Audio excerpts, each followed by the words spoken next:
भावल्या साल्या थोबाड लागले तुझ्या. मला धरून आणताना लोकांनी बघितलं तर दारुडा म्हणून माझ्या अबुरूचा पंचनामा होईल बघ. चल चल. असं असावं ज्याचा करावं भला तो म्हणता मारच खरा. एवढं बोलतो भावल्या माझी थट्टा करतोस का? अरे कितीही चढली तरी डुकराप्रमाणे रस्त्यावर लागणारा दारुडा नाही मी. चाले काही जण पावशेर पितात आणि जगाला शहराचा तमाशा दाखवतात. पण मी म्हणतोय शपथ नाही तर वाजायची किती आपले हे तुझं म्हणणं पटलं बा मला. बाबल्या न पिताय तू शानाच्या पेटाचा बोलतात. काहीतरी अक्कल आहे तुला? अक्कल हा उपयोग काय? दाद असं पंचने नाही खाली बायको असा ती नांदत नाही. अख्ख्या गावात माझ्या आवडीचा फॉरा झाला. त्याचा झालाय मसाला वाट मसाला घोडा कुठला. बाबल्या तुझी बायको नांदत नाही त्याच्यावर तुला मी एक रामबाण उपाय सांगतो बघ. कसलं रे बाबा हो बाय? तू दारू प्यायला सुरुवात कर. दारू प्यायल्यावर 12 गाड्याचं फळ येत होतं कांद्या. पुऱ्या 2 बाटल्या ना आणि सासरवाडीला आणि तिथे राहून धमाल करतो. बायको मुकाड्याने येते की नाही ती बघ तुझ्या बरोबर. दारू पिऊन सासूरवाडीत गेले घर बायको माझी पॅन्ट जाग्यावर ठेवली नाही. सासू त्याच्यापेक्षा सासू राक्षसी अवताराची राक्षसी त्याची सोडून घे. तू बुजाड आहेस. काही दम नाही तुझ्यात झाल्या. मी बघ पुऱ्या 2 बाटल्या एका बैठकीत पचवतो. कधी लटपटत नाही कधी धडपडत नाही. कोणी काय म्हणे त्याचा कधी विचार करत नाही. निर्लज्जम सरास होती. आहे की नाही माझी कमाल? कमाल नसली इथे सगळी धमाल धमाल. अरे माझ्यासारख्याला सभ्य सभ्य असलो तरी बेवडं तर बेवडं. आता एक शंका विचारू. अरे विचार घाबरत त्याच्या विचार. दारू पिऊन मी न पिलेल्या माणसाला बोलतात बरे काय बरोबर पितात की पिण्याचा सम करतात? तुला काय वाटतं? आमचं खात्री आहे ना तर तुम्हाला वाजाचा आनंद म्हणून सला वासत धोका देतो. नाहीतर मी पितो की कोणालाही कळलंच नसतं. बाबल्या आले कुठे बिनवासाचा माल मिळतच नाही. झाले सगळे धंदेवाले लबाड झाले. चोरले एकाचे भर चौकात त्यांचे कपडे घालून हेडगन तोडा पोळली पाहिजे. बाबल्या लेका तुझी खेळत उठते पण त्यांची सवय सुटणार नाही. तू जा मी पण जातो आणि जपतो. एवढे झाले झेपत नाही तर पितर कशाला? हे सुरेखदाय सुरेखदाय सामाद आहे वाटतं. अगं हे सुरेखदाय आले सा कोण? बाबल्या गेलास? गेलोय घर आता इले इलासा शाळा बसून घेऊ शाळेच्या आंब्याकडे पडलो होतो दादा कुठे दादा? तो गेलो तरी झोपा चालली हळूहळू ती बरोबर येतो तो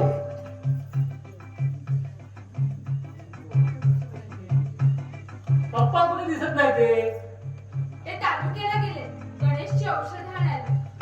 सुरेखा काय देवा शपथ खरं सांगतोय पप्पानी ती मोठी पुण्याई म्हणून गणेश वाचला नाहीतर त्या दरीत कोसळलेला माणूस आगामी भेटत नाही अशी लोक म्हणतात. अरे बाबा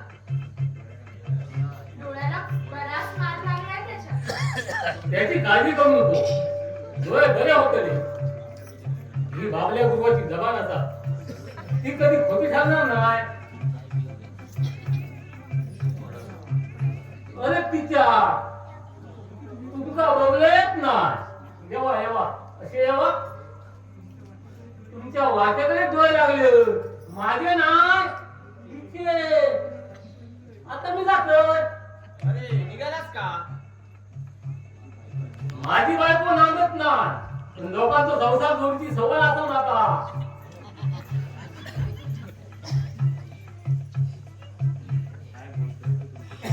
मी काय बोलतोय तर तुमच्या लोकांना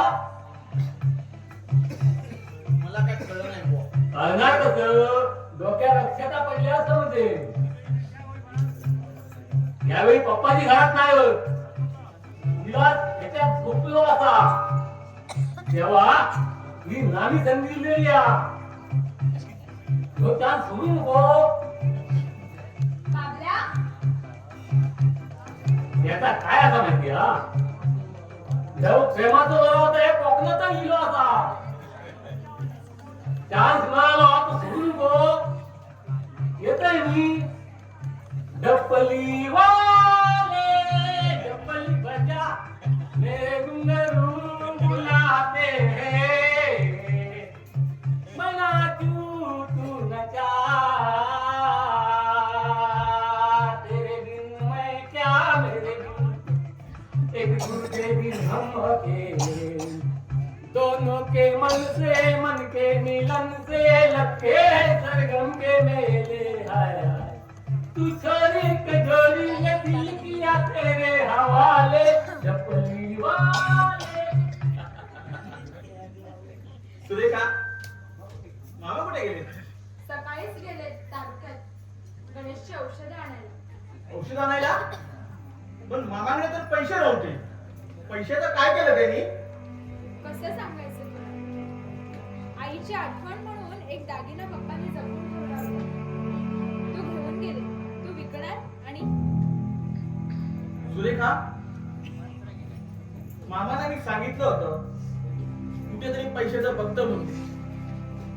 अरे पप्पा म्हणतात तुला तरी किती त्रास द्यायचा. तुझा त्रास सुटला मी काय त्यांना परका वाटतो का? अरे जिथे पोटच्या पोरांना जन्मदात्याची किंमत नाही सख्ख्या भावाला त्याच्या भावाची किंमत नाही तिथे तू तर त्याचा भाचा.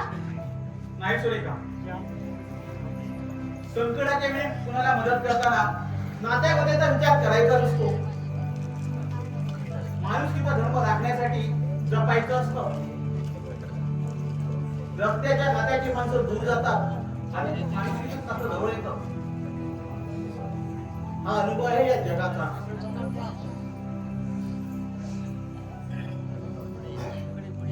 मिळत आहे का घरात? नाही सुरेखा तुम्ही सांगितलं तुला की घरात नाही म्हणून. विलास खरं म्हणजे परत आता जाणवतो मी. पण भेटला ते फार बरं झालं. काल मी तुला सांगत होतो यावर तुला विश्वास बसत नव्हता. अरे आता तरी खात्री करून दे. आणि तुझ्या आवडीचं खोबरं करून वाटायला गेलेल्या माणसाला वेळ समजते. नात्याने मामाची मुलगी असली पण वाटेत जरा कुवायला पोठाची बावली नव्हती. विक्रांत आधीच दारूच्या नशेत असलेल्या दादाला काहीही सांगून भडकवण्याचा प्रयत्न करू नको. सुरेखा विक्रांत बोलण्याचं काम नाही तुझं.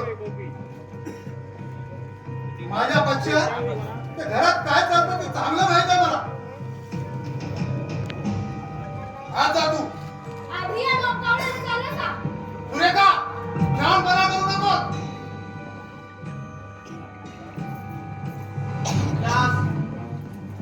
काय रे, तुझ्या नाकाला मिरच्या का जमल्या? अरे दादा मित्राच्या संगतीनं, अरे दारूच्या नशेत रक्ताचं नातं विसरून बोलतोयस तू. मी दारूच्या नशेत असलो म्हणूनच तुझं कौतुक. विलास हे असं आहे. अरे तुझ्या घरच्या माणसाला तुझी किंमत वाढत नसली तर परक्या माणसाने खऱ्या जगाचं खडसच केलं नसतं. आमच्या घरगुती गोष्टींमध्ये नाक खुपसण्याची तुला गरज नाही. अगं गोष्ट घरगुती असली तरी विलास माझा जीवलग मित्र आहे. विक्रांत, एकदा काही बोलू नको. तू जा आता. अरे या ठिकाणाला घाबरून जाऊ. मी म्हणतो तुला इथे याचं कारणच काय? सुरेखेला भेटल्याशिवाय अन्य गोड लागत नसेल. हो हो, सुरेखाला भेटायला इथे येतो मी. अरे तुझ्या पुढे का बोलतोय? मेघना, उलट सुलट बोलून माझं डोकं दाबू नको. अरे तुझं डोकं जाणार नाही कुठं? माझं डोकं जाग्यावर नाही काय? हे बघ, सुरेखाचा नाच जर सोडला नाही तर तंगड्या जाग्यावर राहणार नाही. समजलं? विलास तुझ्या घरच्या माणसाला तुझी परवा वाटत नसते. मी आणि भुजंग तुझ्या पाठीशी उभा आहोत. तू इशारा करायची खोटे. एक घाव दोन तुकडे हा आपला न्याय आहे न्याय. विलास, अरे स्वार्थी मित्राच्या संगतीनं आज घराघरावर नातं विसरून निघालायस तू. जर्मनाच्या भावाची बहिणीची तुला परवा वाढण्याची झाली आहे तुला. त्याची काळजी होण्याची जबाबदारी मी तुझ्यावर टाकली नाही. तुझ्या डोळ्यावरती दोन धुंदी उतरेल त्या दिवशी तुला हाताने नात्याची ओळख पटेल. मित्रा, तुझ्या मेघना, माझ्या भडकलेल्या डोक्याला आणखी भडकवू नको. अरे ज्याच्या गळ्यात गाळा घालून आवडतोस एक तुझे स्वार्थी मित्र एक ना एक दिवस तुझ्या केसाने गळा कापतील. तेव्हा तुझ्या डोळ्यावर पडतील. अरे जा.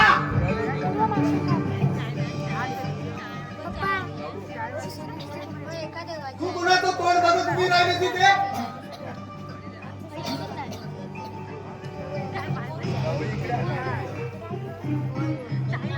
बघितलंस ना विलास? जग हे असं आहे. तुझ्यासारख्या भल्या माणसाचे होतो मातीला मोळाचे विचार आहे त्यांचा. हा पण ते जाऊ दे. पण तुला आलो ते आमंत्रण द्यायला. आज नदीवर पार्टी आहे भुजंगरावची. धनगर असून स्पेशल माल मागवलाय. आज येणार नाही मी. आज जास्त झाली आहे. जास्त झाली तर मी आहे ना तुला सांभाळायला. तू नाही म्हणजे पाठीला माझा नाही. राम्या सुतारा माशेरवाला पाठवले. शिवाय 4 कोंबडी आहे. अरे तू नाही तर खायची कोणी? अरे तुम्ही आहात ना. अरे तू येणार नसता तर मी तरी कशाला जातोय?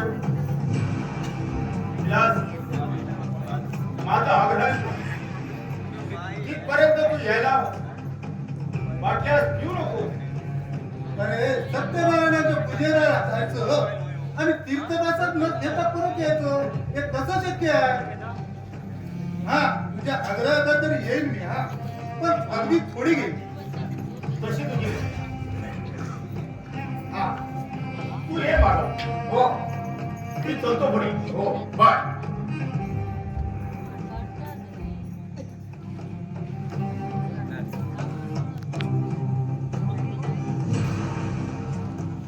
दादा, तू कशाला आलीस बाहेर आता?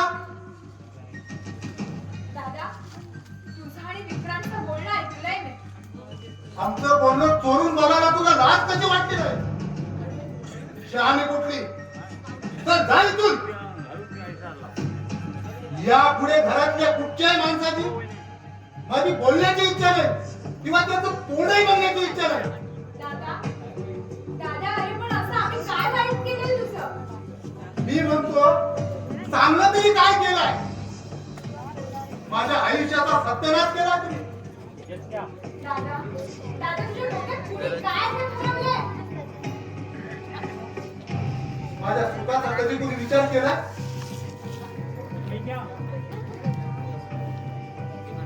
घरातल्या माणसांचे विचार तुझ्या मनाला कधी पटलेच नाही. घरच्या मायेच्या माणसांपेक्षा तुझा जास्त विश्वास आहे तो तुझ्या दारुड्या नादान मित्रांवरच.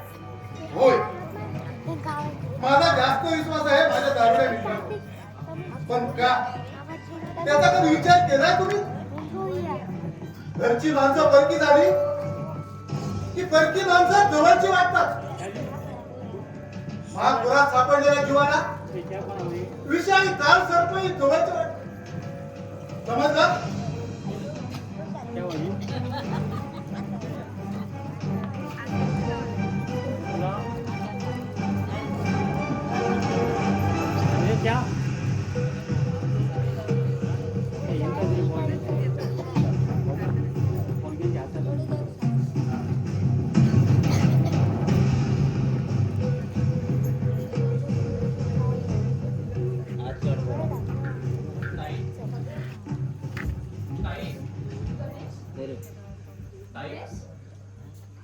अरे तू बाहेर का जातोस? ताई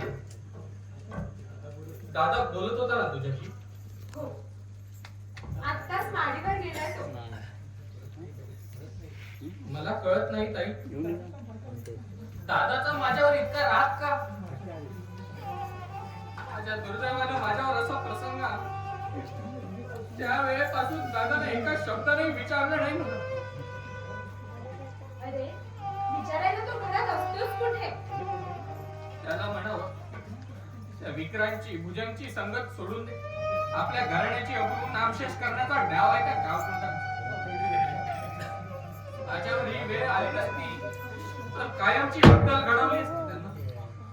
गणेश तू बोलू नको. तुझ्या डोळ्यावर ताण पडेल.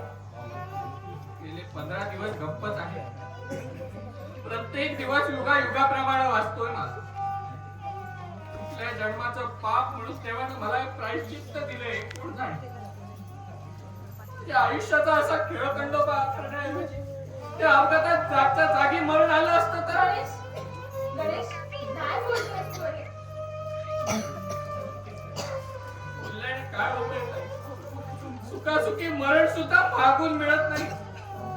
त्यासाठी पुण्या माणसाच्या गाठीशी असावं लागतं.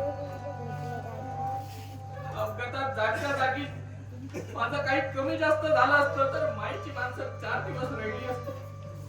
माझ्या त्रासातून कायमची मुक्त झाली असती.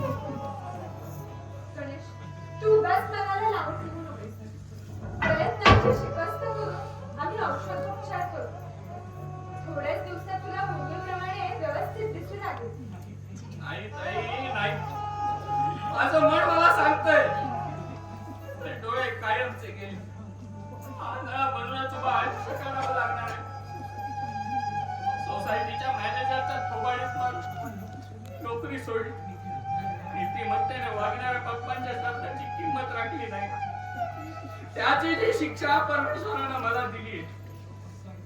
अपघात घडण्यापूर्वी नीतीचा घोडा बेलगाम धावत होता.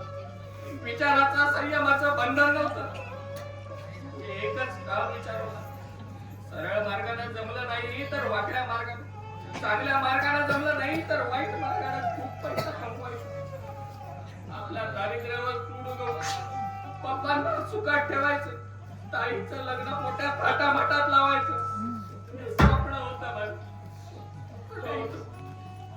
गणेश तू तर राग करून घेऊ नको. माझ्या स्वप्नाची राख रांगोळी झाली. चित्तीचा घोडा बेलगाम करून पडला. दारिद्र्यावर सूड उगवलं. तेवढा माझ्यावरच सूड उगवला. आंधळा बनून आयुष्यभर लाचारीचं जीवन जगण्याची पाळी आली आहे माझ्यावर. विधी लिखित असतं ते माणसानं किती टाळण्याचा प्रयत्न केला तरी घडणारच. देवापुढे जाता नसतं तर माणसानं आपल्या दैवाच्या रेषा बदलून आपलं आयुष्य हवं तसं घडवून घेतलं असतं. गणेश तू चल पड बघू. बोलून डोळ्यावर ताण पडतो. माणसाच्या शरीरावरची जखम औषधोपचाराने बरी होते पण मनाची जखम भरून कधीच येत नाही. डॉक्टर खात्री देतात ऑपरेशन नंतर तुला पूर्णपणे व्यवस्थित दिसून आले. डॉक्टरांना तसं सांगावंच लागतं. डॉक्टरी पेशाची नीती आहे ती. घटकेनंतर मरणाऱ्या माणसाला बरा होशील असं सांगून डॉक्टर देतात.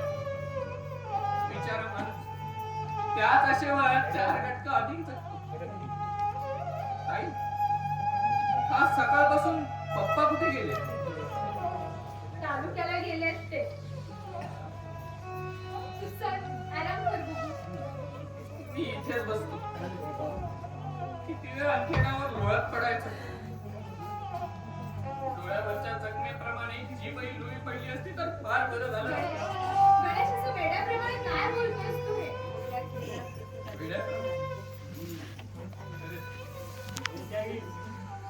विसरायला वेळ होणं हाच एक चांगला उपाय आहे. तिला दुःखाची जाणीव तरी होत नाही. गणेश तू बस इथे. मी तुला काहीतरी खायला घेऊन येते. एक वेळ काही खाल्लं नाही तर काही मरणार नाही तो. दादा माझ्या खिशातलं पगाराचं पाकिट कोणी काढलं? पगाराचं पाकीट? आम्हाला काय माहित? काल रात्री तू उशिरा घरी आलास आणि सकाळी लवकर निघून गेलास. फालतू गोष्टी ऐकवू नकोस मला. विचारतो तेवढ्याच उत्तर दे. पगाराच्या पाकिटाबद्दल मला काही माहित नाही. तुला माहित नाही? काय रे आंधळ्या, तू घेतलास माझ्या पैशाचं पाकिट? दादा दाखवी का उघडत नाही तुझी? का डोळ्यावर वाचाही गेली तुझी? दादा तू चूप आहेस. काय रे आंधळ्या, काय विचारतो मी तुला? दादा, मला विचारतोय? तुला नाही तर कोणाला वाटेल त्या माणसाला आंधळ म्हणायला तुझ्याप्रमाणे माझे डोळे फुटले की का? मी कशाला घेणार तुझ्या पैशाचं पाकिट? सरळ उत्तर द्यायचं तर मनात उलट विचारतोच. घरातल्या पैशाची चोरी करायला बाहेरचं चोराला की काय? चोरी कोण करणार? पगाराचं पाकीट कुठेतरी पडलं असेल. पाकिट कुठेतरी पडायला माझी शुद्ध तरी नाही. जा चहा घेऊन ये मला. जा म्हणतो ना. काय रे आंधळ्या, खरं बोल. माझ्या पैशाचं पाकिट तू घेतलंस की नाही? की तुला माहित नाही? पैसे कोणी घेतले ते मला कसं कळणार? मी असा डोळ्यावर पट्टीवर मारून वावरतोय का? आईचं खेळायला मिळतं ते खाऊन चरबी वाढली आहे वाटतं. ऐक खरं बोल. दादा, कोणी पैशाचं पाकिट घेतलं माझ्या? पप्पानी घेतलं? ऐक दादा, कोण? ऐक कोण तुम्ही घेतलं पाकिट माझ्या पैशाचं? दादा, माझे केस सोड रे. मला खरंच माहित नाही. माझ्या डोक्यात कळा मारते. दादा, ऐक, तुझ्या पाकिटाबद्दल मला काही माहित नाही रे. तुला माहित नाही काय? मला विचारतोय तर बोलणार नाही. बोल बोल. कुणी घेतलं माझ्या पैशाचं? बोल बोल. कुणी घेतलं? बोल कुणी घेतलं? आईची शपथ घेऊ शकतो दादा. मला कुणी मारता? दादा, अरे कसा रे तो उलट्या काळजाचा? तिच्या उदरात जन्म घेतला, तिच्याबद्दल असं बोलायला तुझी जीभ जजावते तरी कशी? मला माझे पैसे हवेत. खरं बोलला नाही तर चावडी सोडून काढीन तुझी. मला तुझ्या पैशाबद्दल खरंच काही माहित नाही. काय माहित नाही. तुला माहित नाही काय चामडी सोडून काढतो तुझी आई, बोल आई, बोल कोकणाला काय झालं तुला जीव जातो तुझा बोल बोल आई. काय झालं कोकणाला तुला दादा बोल कुणी घेतला पैशाचा दादा पाकिट सोड. दादा तू माणूस आहेस की माणसाचं कातडं पांघरलेलं राक्षस? या काठीने जनावराला मारावं कसं मारलंस तू गणेशला? इतका कसा निर्दयी झालास तू गणेश? सुरेखा दादाने वडील भाऊ असून पाठच्या भावाला साता जन्माच्या वैरी असल्याप्रमाणे वागतोस तू. वडील भावाचा मान राखावा म्हणून आजवर कधी बोलले नाही, पण आज बोलण्याची पाळी आली. दादा तुझ्यातली माणुसकी संपलीये. गणेशच्या डोळ्याला मार लागल्यापासून कधी एका दिवसाला पण त्याची विचारपूस केली नाहीस तू. त्याचे काय डोळे फुटले काय म्हणजे तेच बरं झालं तर तरी मला परवा नाही त्याची आंधळा म्हणून कुणीतरी दया भीक घालत त्याला दादा, असं बोलू नकोस रे. माझ्यावर असा प्रसंग आला असला तरी भिकारी नाही मी. भिकारी नाही. तुझ्यासारख्या कर्मदेवाला कुणी भिकही घालणार नाही. पांढऱ्या पायाचा कपल कंटाळा आहेस तू दुसऱ्याला छळण्यासाठीच जन्माला आलायस. परवाच्या त्या कड्यात जागच्या जागी ठार झाला असता तर काय जेब वस पडणार होता. दादा इतका कसा रे निष्ठुर झालास? तो लहान भाऊ आहे तुझा. सुरेखा गळा दाबून जीव घेईन एकेकाचा. एक तासा आणि काय तो धागा ठिकाणा घालायला मोकळा हो. ताई, तू बोलू नकोस काय. दादाचं म्हणणं खरं आहे. माझ्यासारख्या आंधळ्या माणसाने कशाला जगायला हवं या जगात? त्यापेक्षा तुकाराम मरायला आलं असतं तर कायमची खटखट गेली असती.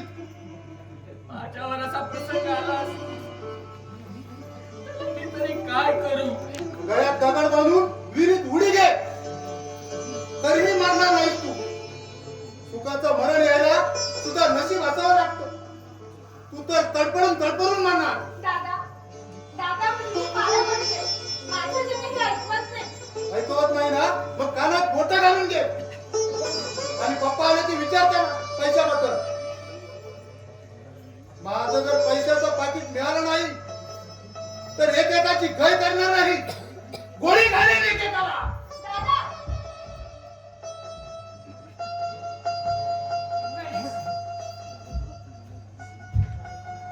गणेश दादाचं बोलणं मनाला लावून घेऊ नकोस. त्याचा स्वभावच आहे तसा.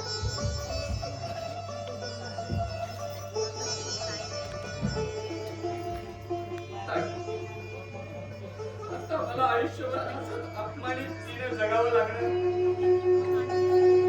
नाही गणेश. एकदा का तुझ्या डोळ्याचं ऑपरेशन झालं की तुला पूर्वीप्रमाणे व्यवस्थित दिसू लागेल. आपल्या कुलस्वामिनीवर माझा विश्वास आहे. सकाळपासून तुला बोललो नाही. बोलायचं मनात आलं शब्द ओठात चढतोय. तुला तरी किती त्रास द्यायचा? कसला त्रास?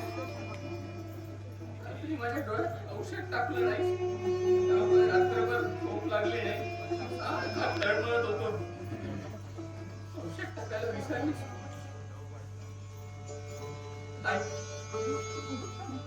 ताई तू बोलत का नाही? माझ्यासाठी सारखं रागावं लागतंय म्हणून माझा राग येत असेल. ताई, ताई मी दुर्दैवी आहे गं. दुर्दैवी. तरी माझ्यावर रागवू. रागवली तर जगणं असह्य होईल मला. नाही गणेश. नाही. मी नाही रागवले तुझ्यावर. पण तुझ्या डोळ्यात घालायचं औषध संपलंय. आणायला पप्पांच्याकडे पैसे नाही. टिपा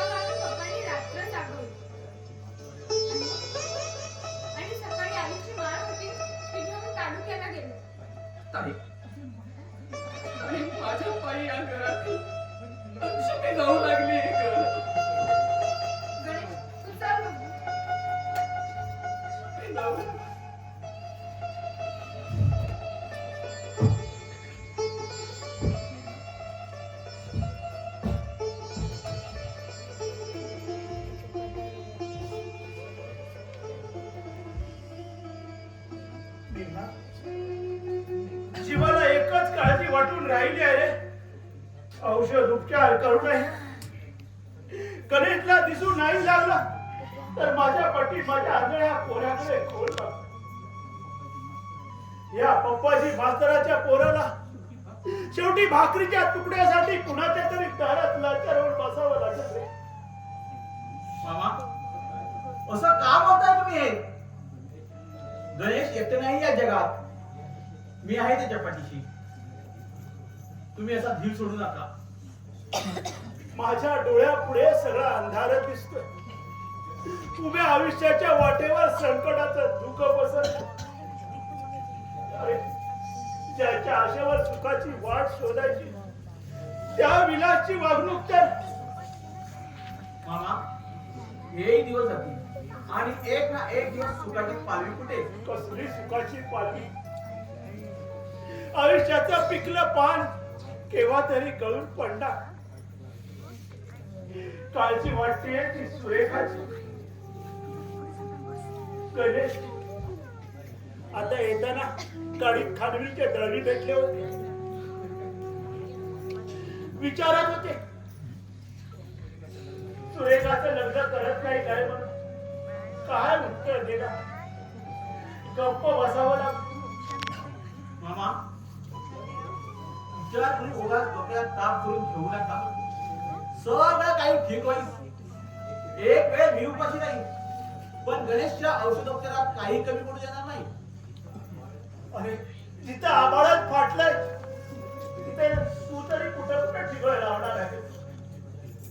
अरे ज्याच्या नशिबाचे भोग त्याला भोगायलाच पाहिजे. अजून एकाच गोष्टीवर माझा विश्वास आहे. देव माणसाकडे पाठ फिरवतो तेव्हा देव त्याच्या पाठीशी उभा राहतो. तोच देव यावेळी तुमच्या पाठीशी उभा राहिलाय. डॉक्टर जोशींनी गणेशच्या डोळ्याचं ऑपरेशन करायचं ठरवलंय. ते म्हणाले एका पप्पासारख्या देव माणसाच्या एका आदर्श शिक्षकाच्या मदतीला आम्ही धावलो नाही तर माणूस म्हणून आमच्या जिल्ह्याला अर्थ तो काय होणार. आयुष्यात असे काही क्षण येतात हसावं की रडावं तेच कळत नाही. नाहीतर कुठे डॉक्टर जोशी आणि कुठे माझ्यासारखा दळभद्री माणूस. मामा आईने 5,000 रुपये दिले गणेशच्या औषध करण्यासाठी. 5,000 रुपये भावाच्या पोरासाठी. कुणाचे पाय धरून कर्ज काढलं त्या माऊलीनं. मेघनाथ, ज्याच्याकडून हे पैसे आले त्याला परत नेऊन दे. माझ्यासाठी माझ्या बहिणीनं कर्जाच्या खाईत पडावं हे पटत नाही माझ्या मनात. आल्या प्रसंगाला तोंड देण्यासाठी हे माझं राहत घर गाण टाकून कुणाच्या तरी ओसरीवर संसार मांडेल मी. पण तुम्हाला तरी किती त्रास द्यायचा. तुमच्या लेखीची ठेव आहे असं समजून एक पैसे घ्या असा निरोप आहे माझ्या आईचा. तुझ्या बोलण्याचा अर्थ कळला नाही मला. हे पैसे सुनेसाठी दागिने करावे म्हणून साठवले होते आईने. सुरेखाला सून करून घ्यायचा विचार आहे आईचा. तिचा हक्कच आहे तो. पण माझ्या या परिस्थितीत लग्नासाठी थांबायचा तुला किती आग्रह करू. आजच त्याचा विचार करण्याची घाई नाही. प्रवासावरून आला आंघोळ करून काहीतरी खाऊन घे. सुरेखा हे सुरेखा सुरेखा पप्पा केव्हा आलात तुम्ही? तू आधी आंघोळीचं पाणी काढून दिले ना. तुम्ही बसा बोल मी घेतो.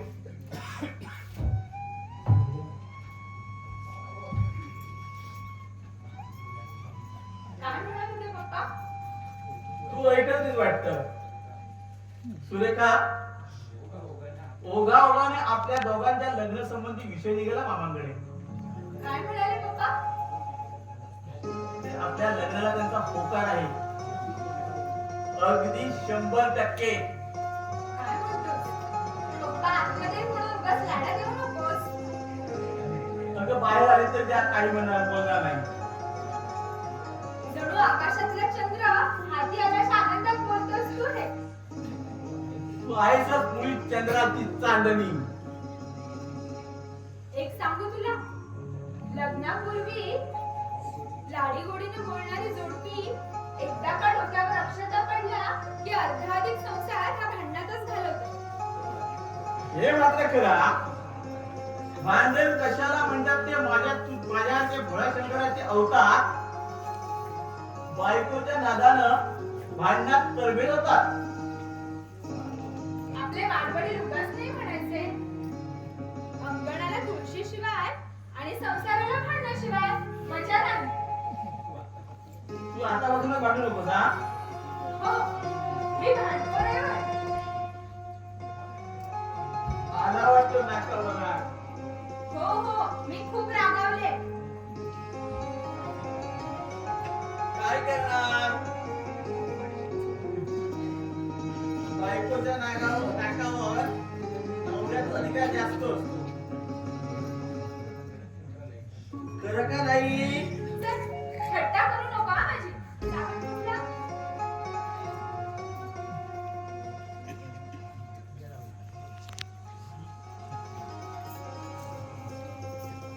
सोडा सोडा सोडा मला, सोडा मला. सेनापती, आमच्या शत्रूचा नायनाट केल्याशिवाय आमच्या फडकलेल्या मनाला शांती लाभणार नाही. आमच्या फडकलेल्या मनाला शांती लाभणार नाही. बोला महाराज. आमची समशेर कुठे आहे? क्या आईला. मोठा लफडाचा. आम्हा. मला जो कोणतो झाला खामोश. आधी हलकट नमक राम खाल्ल्या अन्नाची बेईमानी करतो. या विक्रमपूरच्या चक्र राजाचा घटनेत अपमान करतोस.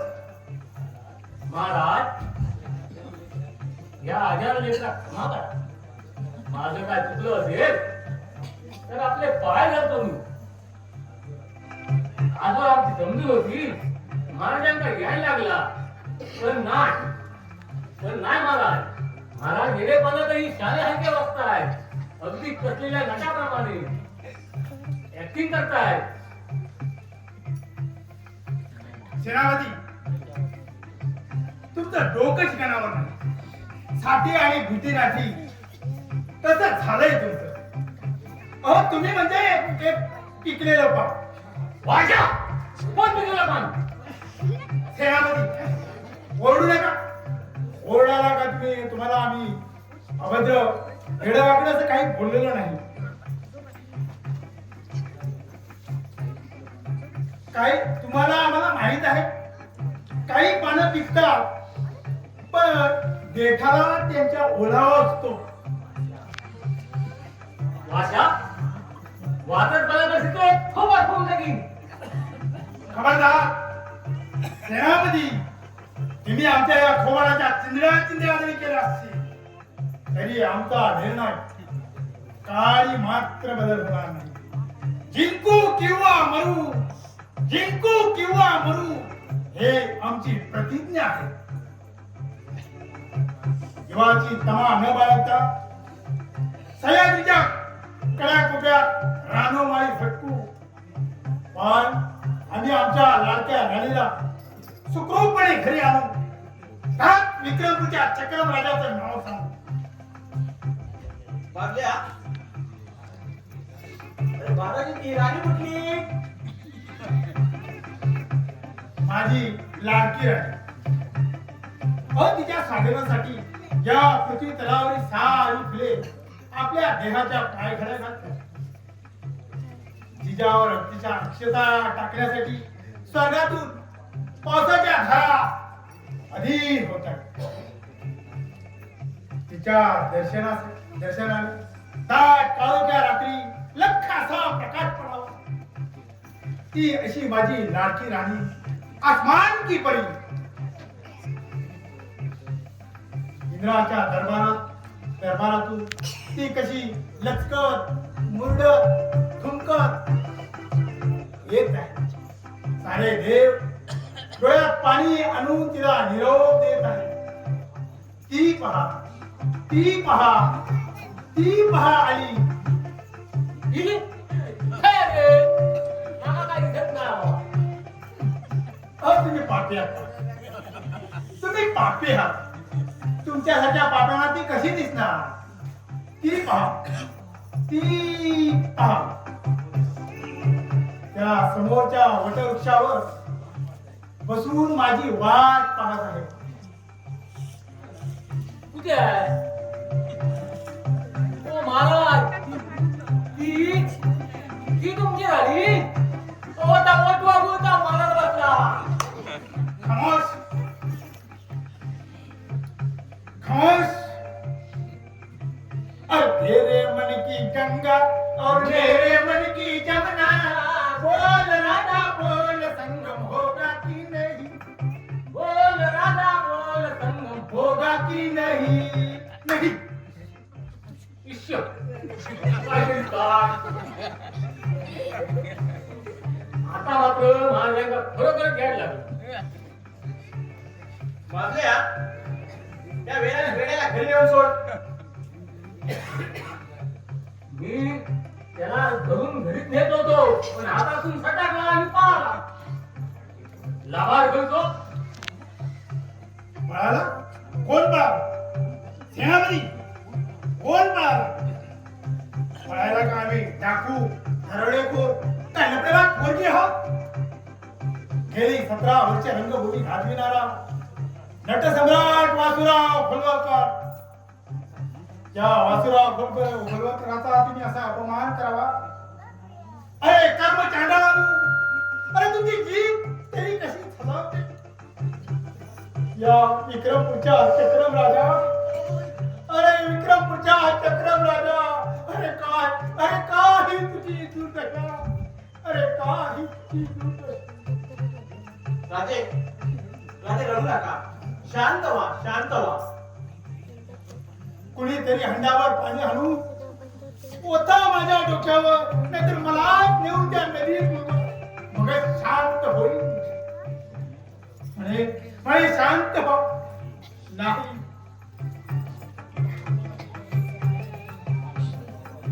आम्हाला आमच्या पराभवाचा बदला घेतल्याशिवाय, शत्रूला अद्दल घडविल्याशिवाय आमच्या मनाला शांती लाभणार नाही.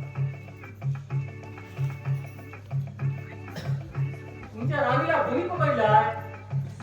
सेनापती, तुम्ही सेनापती आहात की सेनाची फाटी?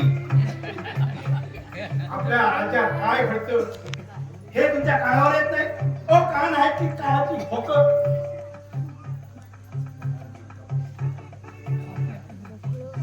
महाराज, असं काय घडलंय? हे काय बाबल्या त्या वेळेला जाण लागतो. हो करमणूक बरी आता.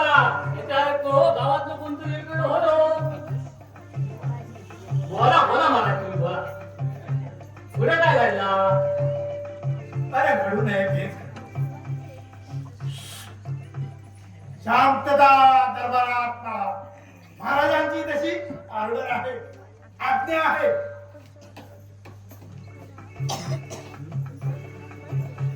आमच्या स्त्री सपू या नाटकात प्रमुख भूमिका करणारी राजकुमारी बाबल्या हा कोणाच्या तरी पोरीच्या लपड्यात फसलाय. माका सुद्धा तसाच वाटता. नाहीतर इतक्या डोक्या फिरायला कारण तरी काय? बरोबर. सेनापती, आमच्या अपरोक्ष कसली खलबत चालली आहे? आमच्या दुःखाबद्दल तुम्हाला काहीच वाटत नाही? आता काय वाटतं महाराज? एकदा गेलेला माणूस काय बी केला तरी परत येत नाही. गेलेलं? सेनापती, तुमचं काहीतरी गैरसमज झालेला आहे. ती गेलेली नाही, जिवंत आहे. ती एका 50 वर्षाच्या म्हाताऱ्याचा हात धरून पळाली सटवी. असा काय माका वाटलं गेली म्हणजे वर पोचली की काय. तशी पुरी पोचलेली आहे ती. आता मी तुमका पोचवतोय चला. सेनापती आमची शमशेर शमशेर नमनवाले घेऊन गेले. आता मुकाट्याने चला. सेनापती आमच्यामुळे तुम्हाला दरबारात जास्त वेळ थांबावं लागतं. त्याची जाणीव आहे आम्हाला. घाबरू नका.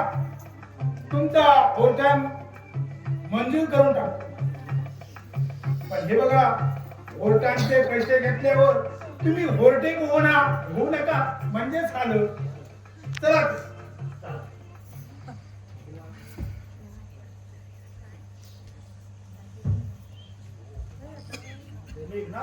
अरे अजून थांबलायस तू. हो वासू आला होता इथं, त्याच्यामुळे वेळ गेला माझा. बरं निघतो मी. ठीक आहे. घरी वाट बघत असेल माझी आई. निघतो.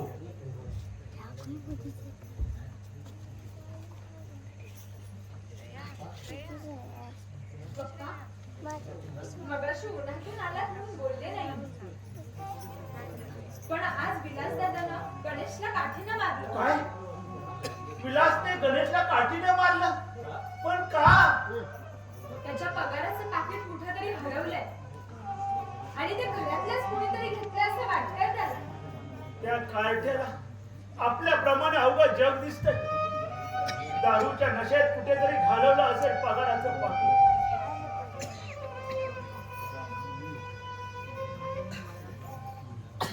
पप्पाजी कुठे तो हरामखोर? साऱ्या जेवणाचे डोळे कुठे नाहीत. माफी नद्याची फळ भोगतोय तो. कोणून पापले म्हणताय पप्पाजी? माझ्या बहिणीच्या आयुष्याचं वाटोळं केलं त्याने. त्या टोंगाने कमी तोडून टाकतो मी. कुठे तोंड लपून बसलाय तो? बाहेर मला त्याला. वाकडं बोलायचं कारण नाही. काय केलं गणेशने? बाहेर आला तुझ्या कार्ट्याला आणि त्याला विचारा. सुरेखा जा गणेशला पाठवून दे. पप्पा गणेश झोपलाय. काय तो झोपला नाही ना? विक्रांत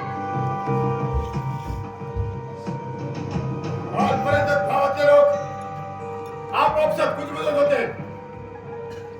पण माझ्या बहिणीवर सुनंदा मूर्खासारखा विश्वास टाकला मी. तिथंच फसलो मी. आज तोंड कशी पडायची पाळलेली आहे माझे. विचारा तुमच्या काट्याला. सुनंदाच्या आणि कोणत्या प्रकारचे संबंध आहेत ते? गणेश विक्रांत काय म्हणतोय? विक्रांत म्हणतोय ते खरंय पप्पा. काय? आमचं दोघांचं एकमेकांवर प्रेम होतं. जन्माची जोडीदार म्हणून मी सुनंदाची निवड केली होती. पण आता माझ्यासारख्या आंध्राकडून तर त्याला कसलं सुख लाभणार आहे. तिला तिचा मार्ग मोकळा आहे. गणेश साल्या तुझ्या गावात विरोधात खोल येईल मी. सुनंदाची ओबरी लुटून नावाने बघतो तू. सुनंदाला दिवस गेले आणि त्या बाबाचा घरी तू आहेस तू. गणेश अरे काय ऐकतोय मी हे? काय ऐकतोय मी?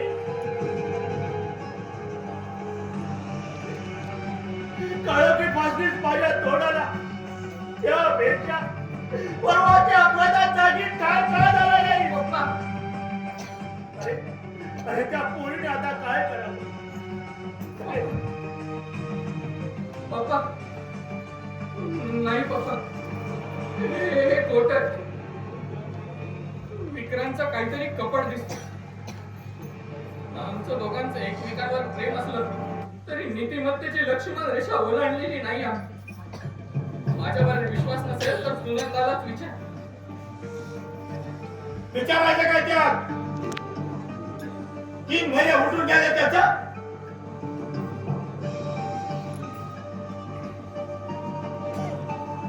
आपल्या तोंडाने कबूल केलाय तिला. सुनंदाला सांगितलं नाही नाही सुनंदा असं कधीच करणार पप्पा कडेकोट्याची शहाणीच्या करायला माझे डोळे धड नाही पण ती माझ्या आईची शपथ घेऊन सांगतो विक्रमने केलेला आरोप खोटा आहे खोटा आहे. सुनंदा सांगतात ते खोटं आणि तू सांगतोस ते थोडं खरं. गांड्या अरे कसली गुणबुद्धी सुचली तुला ही सुनंदाला घेऊन येतोय तर त्याशिवाय तू खरं बोलणार नाहीस. पप्पा मला शंका येते माझ्या परिस्थितीचा असा फायदा उठवून ही चांडाईन कुणाचा तरी पाप माझ्या नावावर खपवत असते. त्या चांडाईनीला चांगलं मरण तू बैस तुला काढते. अरे तुझं तोंड बघून असं वाटतंय मला माझ्या तोंडाला काळोखी वाजली. अरे केवढा विश्वास होता तुझ्यावर माझा पण विश्वासघात केलास तू. अरे याच्यात काय म्हणेल मला आता. अरे जगात तोड दाखवायला जागा शिल्लक ठेवली नाहीस रे. आता मीच पुढे तरी तोंड घेऊन जातो. पप्पा पप्पा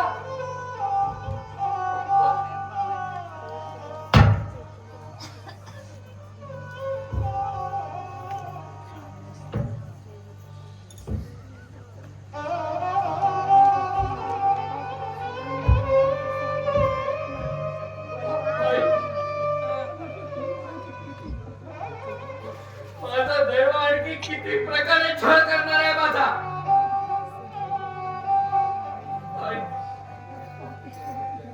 या पापी स्वार्थी जगात पोटच्या पोराचा पोट करतो तू का निघून गेली.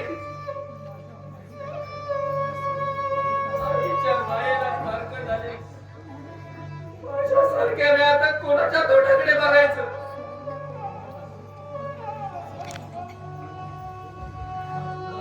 पप्पांचा तरी विश्वास होता माझ्यावर आता त्या विश्वासाला